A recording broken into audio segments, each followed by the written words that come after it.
இந்த பாருங்க, எல்லாருக்கும் காமிச்சு மேஜிக் டமாஸ் அண்ணன் ஃபோட்டோ எடுக்கிறாரு.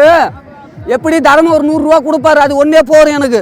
இந்த பாருங்க, எல்லாருக்கும் காமிச்சு இந்த பந்தை எடுத்து என் கையில் வச்சுட்டு நான் மேஜிக் டமாஸ் காமிச்ச பிறகு எடுத்துருங்க ஐயா.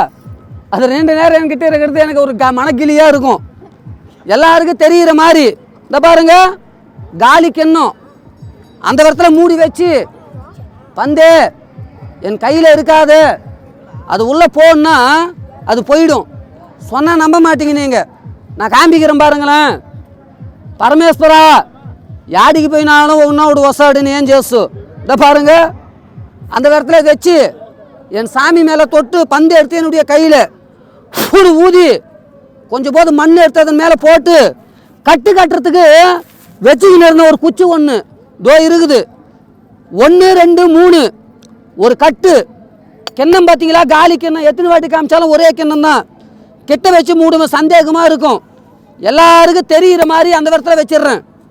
இந்த கையில் வச்ச பந்து அந்த கிண்ணத்தில் போயிடுச்சுன்னா அந்த பொம்மை பேசும், கவுரு பாம்பு உயிராகும், நரிமண்டை உசுறு மாதிரி காட்டும் ஒரு 3 நிமிஷத்துக்கு.